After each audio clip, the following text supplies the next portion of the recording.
Nevada isn't just casinos and bright lights.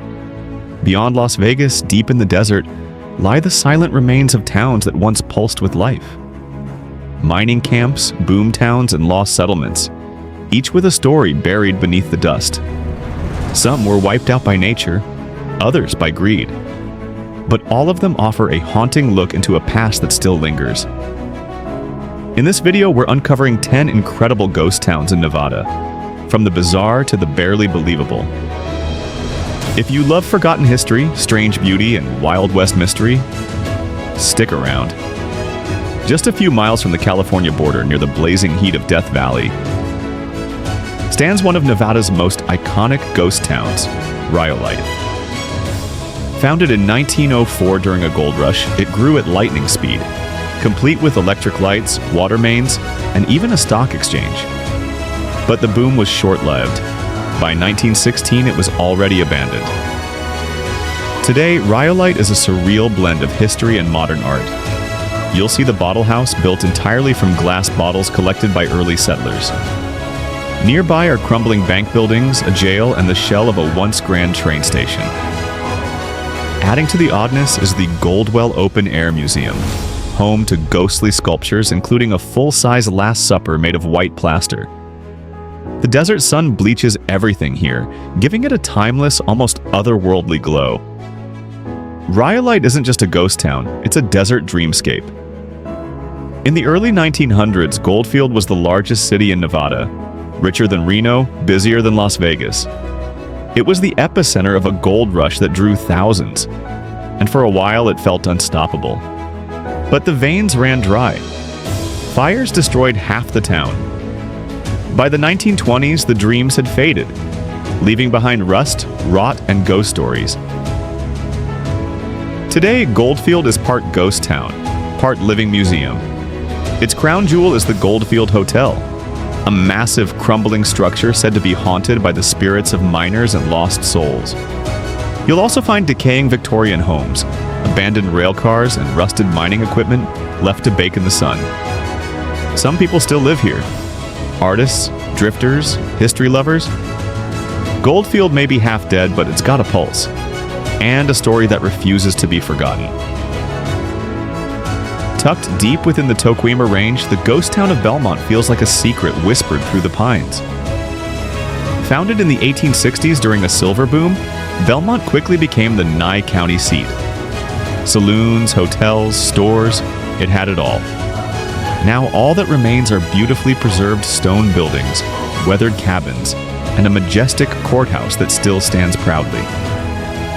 Step inside, and you'll hear your footsteps echo across 19th century floors. Unlike some ghost towns, Belmont isn't totally empty. There's a small off-grid community here, and visitors can even stay overnight in historic buildings. If you want peace, history, and big desert skies with zero traffic or tourists, Belmont is a treasure hidden in the mountains. Nestled inside Berlin Ichthyosaur State Park, this ghost town offers something most others don't.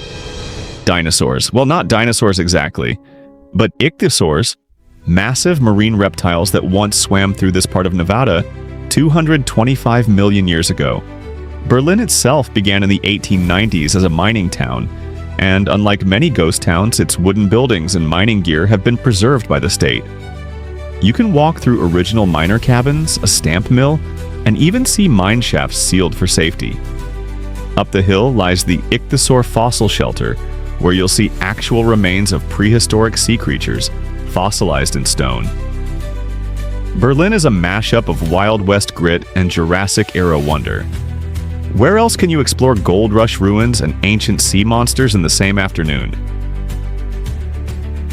They say Pioche was rougher than Tombstone, and they weren't kidding. In its early days, 72 people were buried before the town recorded a single natural death. Gunfights were daily business, and justice was usually dealt with a rope. Unlike most ghost towns, Pioche is still alive, with about 900 residents, but its past is everywhere. Check out the Boot Hill Cemetery, where outlaws were buried with their boots on, and legends say some still walk the hills at night. Don't miss the old aerial tramway, an eerie network of suspended ore buckets that once carried silver from mine to mill. now just swaying in the desert wind. Pioche is a ghost town with a pulse. A place where the saloons may be quiet, but the Wild West spirit never left. Getting to Candelaria isn't easy. It's far-off paved roads surrounded by scrubland and silence. But for the adventurous, it's worth the drive. In the 1880s, this was a hotbed of silver mining, home to schools, shops, and a thriving community. Now, all that remains are fragmented stone walls, shattered foundations, and the bleached bones of a once ambitious town. No tourists, no signs, no fences. Just history, and the howl of desert wind. Candelaria is raw Nevada, untamed, unpolished, and unforgettable. Imagine watching your hometown sink beneath the water. That's exactly what happened to St. Thomas in the 1930s when Lake Mead was created by the Hoover Dam. Residents were forced to evacuate. One man even set fire to his house as he left. The town disappeared beneath the rising waters and was forgotten. But decades later, as water levels dropped, St. Thomas rose again. You can now walk the streets that were once underwater, exploring stone walls, schoolhouse ruins, and desert trees growing in what was once a lake bed. It's eerie, surreal, like Atlantis in reverse. St. Thomas is a ghost town drowned and resurrected. Cherry Creek isn't flashy. No tourist signs, no gift shops, just a crumbling town that time forgot. It peaked in the 1880s, thanks to gold and silver, and even had a stock exchange. But today, just a handful of people remain, living alongside abandoned cabins, an old jail, and a graveyard lost in sagebrush.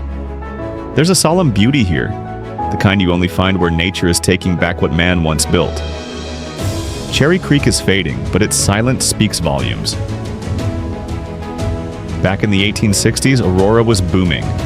10,000 people strong, with 20 saloons and Mark Twain working as a journalist nearby. Today, it's a ghost, literally.